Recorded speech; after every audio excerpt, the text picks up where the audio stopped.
Hello I my friends. Last எபிசோடில் heroine தன்னோட dream என்னன்னு கண்டுபிடிக்கிற விஷயத்தில் ஹீரோக்கும் ஹீரோயினுக்குள்ளும் பிரச்சனையாக போயிட்டுருக்கோம்.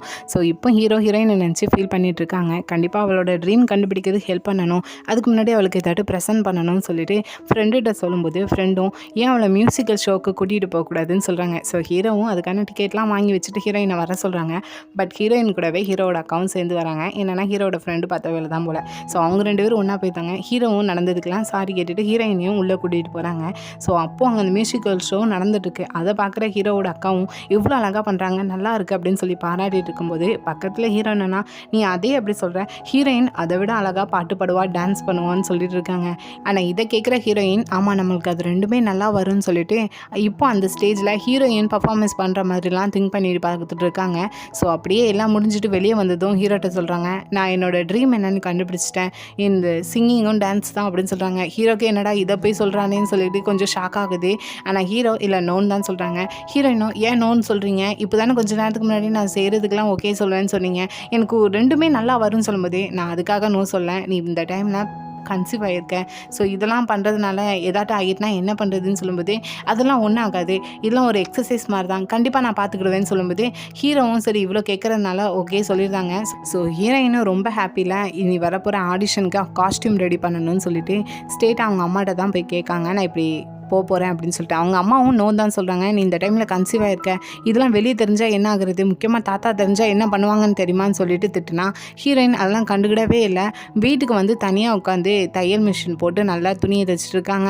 ஹீரோவும் இதை கவனிச்சுட்டு தான் இருக்காங்க. நைட் சரியாக தூங்குறது கிடையாது, சாப்பிட்றது கிடையாதுன்னு சொல்லிட்டு. ஆனால் ஹீரோயின் ஒரு வழியாக ஒரு காஸ்டியூம் ரெடி பண்ணி ஹீரோட்டையும் காட்டுறாங்க. ஹீரோவும் நீ ஆடிஷனில் செலக்ட் ஆனாலும் பரவாயில்ல, ஃபீல் பண்ணாத, உன்னோட பெஸ்ட்டை கொடுன்னு சொல்லி அட்வைஸ்லாம் கொடுத்து ஹீரோயின் அனுப்பி விடுறாங்க. பார்த்தா ஹீரோயின் மட்டும்தான் அப்படி காஸ்டியூம் போட்டு ஹேர் ஸ்டைல்லாம் மாற்றிட்டு போயிருக்காங்க. பட் அங்கே இருக்கிற எல்லாருமே ஒரு ப்ரொஃபஷ்னலான டான்ஸர் சிங்கர்ஸ் போல். ஸோ ஹீரோயின் வித்தியாசமாக வந்திருக்கிறத எல்லாருமே கொஞ்சம் வியர்டாக தான் பார்த்துட்டு இருக்காங்க. அதுலேயும் ஒருத்தங்க ஆடிஷன் அட்டன் பண்ணிவிட்டு அழுதுகிட்டே வராங்க. ஹீரோயின் இதை பார்த்துட்டு என்னாச்சு, ஏன் இப்படி அழுதுட்டு வரீங்கன்னு சொல்லும்போது இது என்னோட 12வது ஆடிஷன், இப்போவும் நான் ஃபெயில் தான் நினைக்கிறேன், ஸோ நெக்ஸ்ட் டைம் பார்த்துக்கலான்னு சொல்லிட்டு போகிறாங்க. ஹீரோயினுக்கும் அவங்களுக்கே 12 தான், நம்மளாம் எப்படின்னு தான் தோணுது. ஸோ அடுத்ததாக ஹீரோயினும் ஆடிஷன் அட்டன் பண்ணுறாங்க. ஒரு சில கேள்வி கேட்காங்க, அதுக்கு ஹீரோயினும் உங்களுக்கு பிடிக்காத மாதிரி தான் பதிலும் வருது. சரி உங்களுக்கு எதுக்கு இந்த மியூசிக்கல் பிடிச்சிருக்குன்னு சொல்லி கேட்கும்போது ஹீரோயினும் எனக்கு இது நல்லா வரும்னு தோணுது அதனால தான் சொல்லும்போது, இல்லை உங்கள் லைஃப்பில் உங்களுக்கு எது முக்கியமோ எது அதிகமாக விரும்புகிறீங்களோ அதுதான் உங்களோட ட்ரீமாக இருக்கும், கண்டிப்பாக உங்களுக்கு பிடிச்சதை செய்யுங்கன்னு சொல்லிட்டு ரிஜெக்ட் பண்ணி விட்டுருந்தாங்க. ஸோ ஹீரோயினும் ரிஜெக்டான ஃபீலிங்கில் அங்கேருந்து அப்படியே நடந்து வந்துட்டு இருந்தா. அப்போது ஹீரோட்டேருந்து ஃபோன் கால் வருது. ஹீரோயின் இப்போதைக்கு ஹீரோட்ட எதுவும் சொல்ல வேணாம்னு சொல்லிட்டு கட் பண்ணியிருந்தாங்க. ஆனால் அதே டைமில் ஹீரோயினை பார்க்கறதுக்காக பெரியவங்க எல்லாருமே இங்கே வீட்டுக்கு வந்திருக்காங்க. ஸோ ஹீரோவும் வந்துருந்தாங்க, பட் ஹீரோயின் இன்னும் வரல. ஸோ ஆல்ரெடி பெரியவங்க ஹீரோயின் செய்கிற செயல்லாம் சுத்தமாக பிடிக்காது. ஸோ இன்னும் ஹீரோயின் லேட் நைட் ஆகும் இன்னும் வீட்டுக்கு வரல, அப்படி எங்கே தான் போயிருக்கா, எங்களை இன்னும் வெயிட் பண்ண வச்சுட்டு இருக்கான்னு சொல்லிட்டு கோவப்பட்டு ஹீரோயினை திட்டிட்டு இருக்காங்க. ஸோ கொஞ்ச நேரத்தில் ஹீரோயினும் வீட்டுக்கு வராங்க. பட் அதே காஸ்டியூம் அதே ஹேர் ஸ்டைல் பார்க்குற அவங்களுக்கு ஆச்சரியமாக இருக்குது. என்ன தான் நடக்குதுன்னு கேட்குறப்போ ஹீரோயினும் இப்படி ஆடிஷன்லாம் போனேன்னு சொன்னதும் அவங்க கூட கொஞ்சம் கோவப்படுறாங்க. இந்த மாதிரி டைமில் எப்படி இதெல்லாம் பண்ணலாம், இதெல்லாம் நல்லதுக்கு இல்லைன்னு சொல்லும்போது ஹீரோ என்னன்னா நான் தான் அவளை பண்ண சொன்னேன், அவளுக்கு அது நல்லா வரும்னு தோணுச்சு எனக்கு, அதனால தான் அவளை நான் ஆடிஷனுக்கு அனுப்பினேன்னு சொல்கிறாங்க. பெரியவங்க எல்லாருமே இப்போ கோவப்பட்டுட்டு அங்கேருந்து கிளம்பி போகிறாங்க. ஹீரோயினும் தாத்தாட்ட சாரி கேட்டா தாத்தாவும் எனக்கு தெரியுது நீ சின்ன பொண்ணு தான், ஆனால் நீ இந்த குடும்பத்தில் ஒரு பொண்ணு, இந்த மாதிரி டைமில் அடுத்ததாக ஒரு வாரிசை வேற நீ சுமந்துட்டு இருக்க, ஸோ இப்போ இதெல்லாம் செய்கிறது பெரிய தப்பு, நான் இதை ஒன்றிருந்து எதிர்பார்க்கலன்னு சொல்லிட்டு தாத்தாவும் பதிலுக்கு திட்டி விட்டுட்டு அங்கேருந்து கிளம்பி போகிறாங்க. ஸோ ஹீரோவும் இப்போ ஹீரோயின் ஃபீல் பண்ணிட்டு இருக்கிறத பார்த்துட்டு சரி பெரியவங்க சொன்னதெல்லாம் நீ கண்டுக்கிடாத, என்னாலும் சரி நான் உனக்கு சப்போர்ட் பண்ணுறேன், இன்னைக்கு ஆடிஷன் எப்படி போச்சுன்னு கேட்குறப்போ ஹீரோயினும் நடந்ததெல்லாம் சொல்கிறாங்க. என்னோட ட்ரீம் அது கிடையாது, நான் இனி மியூசிக்கல் ட்ரை பண்ண போகிறது கிடையாதுன்னு சொல்லும்போது ஹீரோவும் சரி பரவாயில்ல, உன்னோட ட்ரீம் என்னங்கிறத நம்ம பொறுமையாக கண்டுபிடிப்போம், சில பேருக்கு சின்ன வயசுலேயே தெரியும், சில பேருக்கு லேட்டாக தான் தெரியும், ஸோ நம்ம பொறுமையாக கண்டுபிடிச்சி அதை செய்வோம்னு சொல்லிட்டு ஹீரோயினுக்கு சப்போர்ட்டாக தான் இருந்துட்டு இருக்காங்க. ஸோ அப்படியே இன்னொரு பக்கம் ஹீரோவோட அக்காவை பார்த்தோன்னா ஹீரோட ஃப்ரெண்டு கூட தான் இருக்காங்க. என்னென்னா கார் ஏதோ பிரேக் டவுன் ஆகிட்டு போல. ஸோ இப்போ கிராமத்துக்கு போகிறதுக்காக அவங்க தான் கொண்டு போய் பஸ் ஸ்டாண்டுக்கு விட போகிறாங்க. ஸோ அந்த மாதிரி டைமில் இப்போ காயாங்கிட்டேருந்து ஃபோன் கால் வருது, ஏதோ கேஸ் ரிலேட்டடாக பேசணும்னு சொல்லிட்டு. அதுக்கு ஹீரோட ஃப்ரெண்டும் இல்லை நான் இப்போ ஃப்ரீயாக இல்லை, நாளைக்கு பேசுவோன்னு சொல்லும்போது, அது சரி நான் இன்னொன்று உங்கள்கிட்ட சொல்லணும்னு நினச்சேன், ஹீரோட அக்கா உங்களுக்கு ஏதோ ட்ரை பண்ணுற மாதிரி இருக்குது, ஸோ நீங்கள் அவங்கள டேட் பண்ணிடாதீங்க, ஏன்னா அந்த பொண்ணு ரொம்ப கெட்ட பொண்ணு, அவங்க பேசுகிறதுலாம் பொய்யா தான் இருக்கும்னு சொல்லிட்டு ஹீரோட அக்காவை பற்றி திட்டிகிட்டு இருக்கா. ஆனால் பக்கத்துலேயே ஹீரோட அக்கா ஸ்பீக்கர் போட்டு பேசுகிறதுனால எல்லாமே கேட்டு கோவத்தில் இருந்துட்டு இருக்காங்க. காயங்கும் நாளைக்கு மீட் பண்ணச்சுல அவங்க யார் எப்படிப்பட்ட ஆளுங்கிறத உங்களுக்கு நாளைக்கு நான் தெளிவாக சொல்கிறேன்னு சொல்லும்போது, இப்போவும் ஹீரோட அக்காவும் என்ன சொல்ல போகிறேன், அப்படி என்ன இருக்குது என்னை பற்றி சொல்கிறதுக்கு, இனி இந்த நம்பருக்கு நீ கால் பண்ணக்கூடாதுன்னு சொல்லி கத்துறாங்க. காயாங் தெரியுது 2 பேரும் ஒன்றா தான் இருக்காங்கன்னு சொல்லிட்டு. ஸோ காயாங்கும் ஏன் நான் கால் பண்ணக்கூடாது, இவங்களை நீங்கள் என்ன டேட் பண்ணுறீங்களா இல்லை தானே அப்படின்னு சொல்லும்போது, யார் சொன்னா, ஆமாம் அவர் எனக்கு மட்டும்தான், நீ இந்த நம்பருக்கு கால் பண்ணக்கூடாதுன்னு சொல்லிட்டு ஃபோனில் கத்திட்டு கட் பண்ணுறாங்க. ஸோ இப்போது ஹீரோவோட ஃப்ரெண்டும் அம்மா இப்போ எதுக்கு காயாங்கிட்ட நம்ம 2 பேரும் டேட் பண்ணுற மாதிரி பேசுனேன்னு சொல்லும்போது, ஹீரோவோட அக்காவும் கோவத்தில் காரை வந்து வெளியே வராங்க. இல்லை என்னோடய லைஃப்லேயே நான் செஞ்ச பெரிய தப்பு இதுதான் நினைக்கிறேன், இனி நான் உங்களை பார்க்க மாட்டேன், நீங்களும் என்ன பார்க்காதீங்கன்னு சொல்லிட்டு கொஞ்சம் அழுதுகிட்டே பேசினா, அவர் ஸ்டேலாக கிஸ் பண்ணுற மாதிரி பொறுமையாக பக்கத்தில் போயிட்டு காதில் போய் நான் உன்னை கிஸ் பண்ணுவேன் தானே நினச்சேன்னு சொல்கிறாங்க. யாருன்னு அப்படி நினச்சா, அப்படிலாம் இல்லைன்னு சொல்லும்போது அவர் சீரியஸாகவே இப்போ கிஸ் பண்ணியிருந்தாங்க.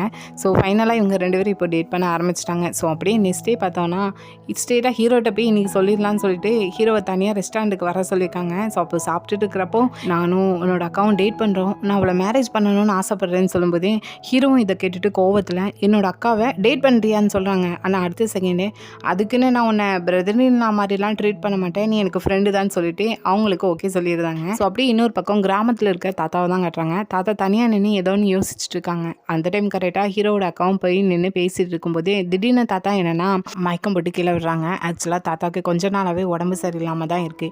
ஸோ இதை பற்றி ஹீரோட்ட சொன்னதுமே ஹீரோயினும் ஸ்டேட்டாக நைட் டைமே கிளம்பி இங்கே தாத்தாவை வந்து பார்க்காங்க. ஸோ இப்போ தாத்தா பரவாயில்லாமல் தான் இருக்காங்க, நான் மயக்கம் போட்டு விழுந்ததுக்கா நீங்கள் சியோலேருந்து இவ்வளோ தூரம் வந்திருக்கீங்கன்னு சொல்லி கேட்கும்போது, ஹீரோவும் ஆமாம் தாத்தா எனக்கு உங்களை நினச்சா கவலையாக இருக்குது, பேசாமல் என் கூட சியோலுக்கே வந்துருங்க, நான் அங்கே இருக்கிற ஹாஸ்பிட்டலில் வச்சு உங்களை நான் பார்த்துக்கிறேன்னு சொல்லும்போது, இல்லை இது வயசான காலத்தில் எல்லாத்துக்கும் நடக்க வேண்டியதுதான், மற்றபடி ஒன்றும் கிடையாது, நான் நல்லா தான் இருக்கேன், என்னை உன்னோட ஆன்ட்டியும் அங்கிளும் நல்லா பார்த்துக்கிடுவாங்கன்னு சொல்கிறாங்க. பட் ஹீரோக்கு தான் தாத்தா சொல்கிறத ஏற்றுக்கிறதுக்கு மனசே இல்லை, தாத்தாக்கு ஏதாட்டு ஆகிருமோன்னு சொல்லிட்டு பயந்துட்டு இருக்காங்க. ஸோ அப்படியே நெக்ஸ்ட் டே பார்த்தோன்னா இங்கே ஹீரோவோட ஃப்ரெண்டு என்னென்னா ஹீரோட அக்காவை பார்க்க முடியாமல் ஸ்ட்ரெயிட்டாக இங்கே கிராமத்துக்கே ஹீரோட அக்காவை பார்க்கறதுக்காக வந்தாச்சு. ஸோ இப்போ தாத்தாவை பார்த்துட்டு ஒரு வணக்கம் வைக்கிறதுக்கு தாத்தாவும் அம்மா இவ்வளோ தூரம் எதுக்காக வந்திருக்கீங்கன்னு சொல்லி கேட்கும்போது, ஹீரோட ஃப்ரெண்டோ உங்களுக்கு உடம்பு சரியில்லைன்னு சொன்னாங்க, அதுக்காக தான் வந்தேன்னு சொல்லும்போது, வெறும் அந்த ரீசனுக்காக தான் நீங்கள் இவ்வளோ தூரம் வந்தீங்களான்னு சொல்லி கேட்காங்க. ஏன்னா தாத்தாக்கும் தெரியும் போல் அவங்க 2 பேருக்கும் ஒருத்தருக்கு ஒருத்தர் பிடிச்சிருக்குன்னு சொல்லிட்டு.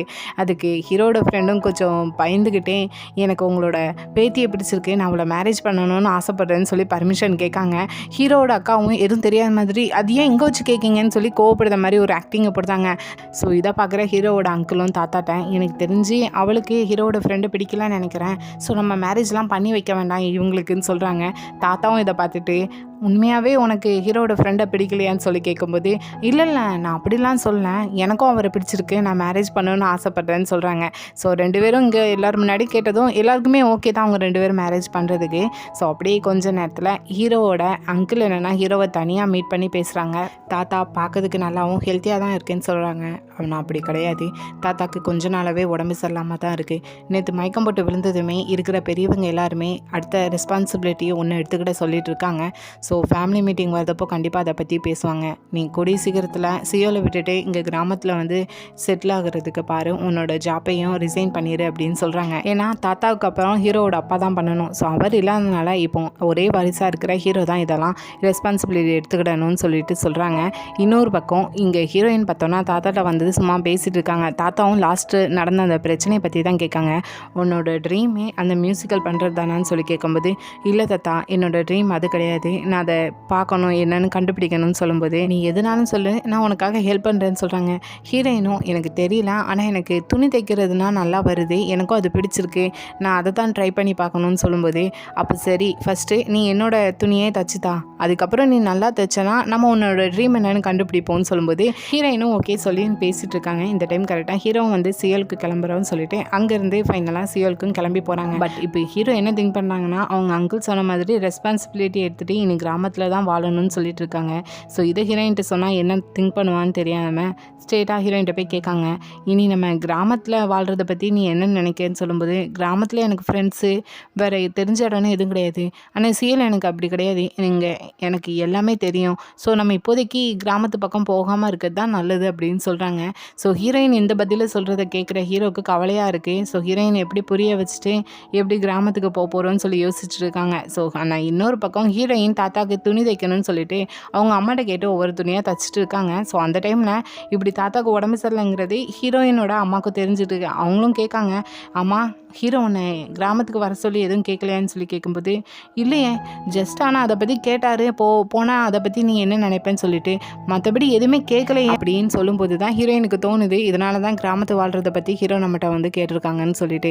ஆனால் இன்னொரு பக்கம் ஹீரோ என்ன பிளான் போட்டு வச்சுருக்காங்கன்னா, ஹீரோயினுக்கு ட்ரீம்னு ஒன்று கண்டுபிடிக்கணும்னு ஆசையாக இருக்குது. ஸோ அது வரைக்கும் அவள் இங்கே இருந்து தான் ஆகணும்னு சொல்லிட்டு இப்போ ஹீரோயினை கூப்பிட்டு வச்சுட்டு, நீ காலேஜ் படிக்கப்போ நான் உன்னை படிக்க வைக்கேன், உனக்கு சப்போர்ட்டாக இருக்கேன், நான் பார்த்துக்கிறேன்னு சொல்கிறாங்க. பட் ஹீரோ எதுக்காக இதை சொல்கிறாங்கன்னா, ஹீரோயினை காலேஜ் அனுப்பிட்டு இங்கே கிராமத்துக்கு அவங்களோட ரெஸ்பான்சிபிலிட்டியை பார்க்கறதுக்காக வந்துடணும், தன்னோட வேலையை ரிசைன் பண்ணிட்டு அப்படின்னு பிளான் போட்டு வச்சுருக்காங்க. ஆனால் இது ஹீரோயினுக்கு புரிஞ்சும் கேட்காங்க, என்ன காலேஜுக்கு அனுப்பிட்டு நீங்கள் கிராமத்தில் வாழ்கிறதா பிளான் போட்டு வச்சுருக்கீங்க அப்படி தானே, நீங்கள் இவ்வளோ டிஃபிகல்ட்டான டைமில் இருக்கிறப்ப கூட உங்களோட பெயினை பற்றி என்கிட்ட ஷேர் பண்ணதுக்கு கூட நீங்கள் விரும்பலை, இன்னும் என்ன சின்ன பொண்ணாக நினச்சிட்டு இருக்கீங்களா, நான் உங்களோட ஒய்ஃப்னு சொல்லிட்டு வருத்தப்பட்டுட்டு அந்த இடத்துலேருந்து கிளம்பி போகிறாங்க.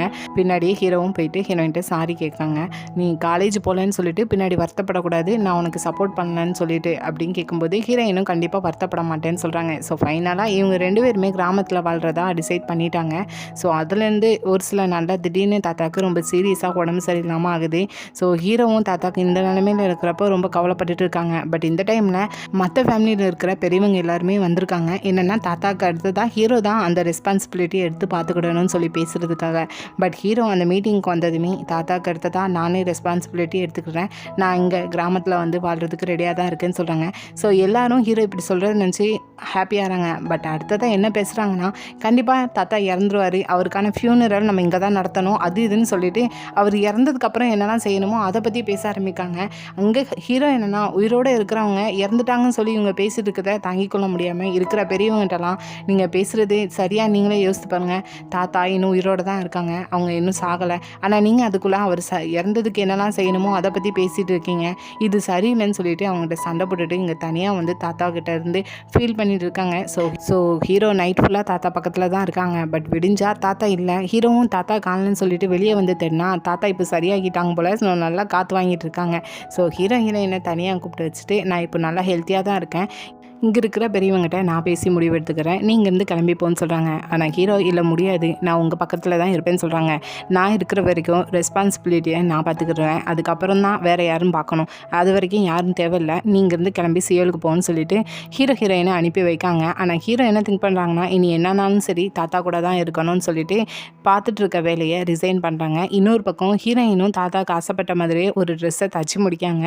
இப்போ தான் ஹீரோயினுக்கு ரியலைஸ் பண்ணுறாங்க, இந்த ட்ரெஸ்ஸை தைக்கிறப்போ நான் ரொம்பவே ஹாப்பியாக இருந்தேன், அது எனக்கே தெரியல, ஒரு வேளைக்கு என்னோடய ட்ரீம் துணி தைக்கிறது தானேன்னு சொல்லி திங்க் பண்ணிட்டு இருக்காங்க. ஸோ அந்த டைம் கரெக்டாக ஹீரோ தாத்தாக்கு கால் பண்ணி, இப்படி ஹீரோயின் உங்களுக்கான துணியை தைச்சிட்டா நாளைக்கே நாங்கள் உங்கள்கிட்ட வந்து தாரோம் அப்படின்னு சொல்கிறாங்க.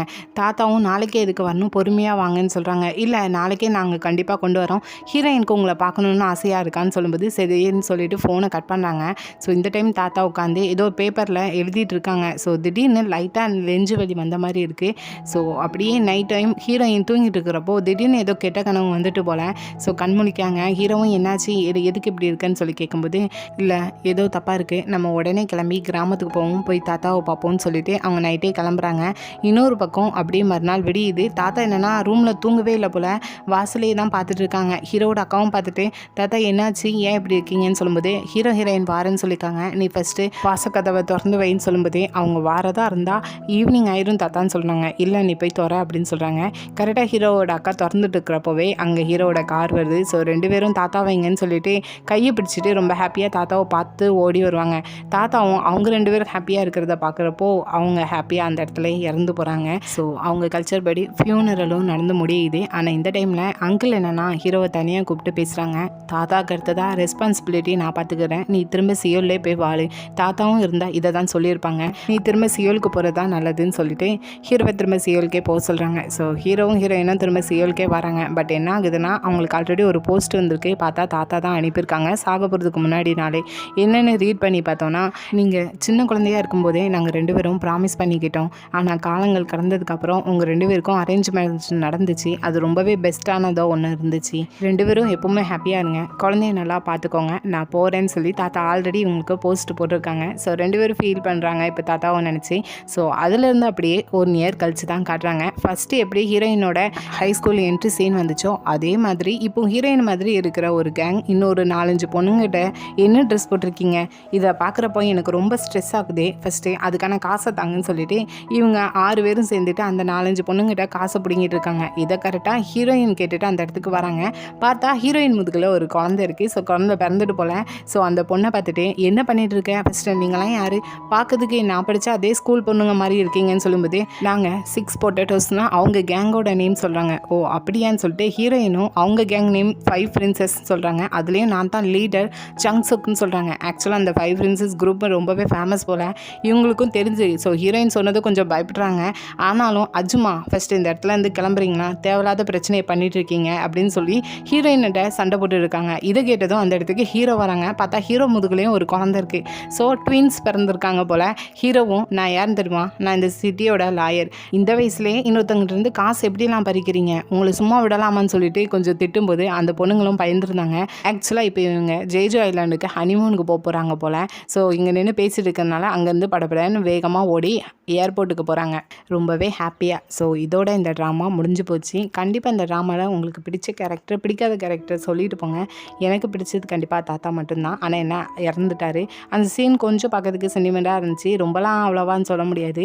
2வது பிடிக்காத கேரக்டர்னு சொன்ன போனால் அது கொஞ்சம் ஹீரோயினோட கேரக்டர் தான், ஃபுல்லான்னு சொல்லிட முடியாது. ஏன்னா லாஸ்ட் பார்ட்டில் பார்த்தாலே தெரிஞ்சிருக்கும் கொஞ்சம் இரிட்டேட்டிங்காக போயிட்டு. ஸோ இந்த வீடியோ பிடிச்சிருந்தா லைக் பண்ணுங்கள், ரொம்ப பிடிச்சிருந்தா எஸ்கே தீபக் ட்ராமாவை சப்ஸ்கிரைப் பண்ணுங்கள். Thank you, bye bye friends.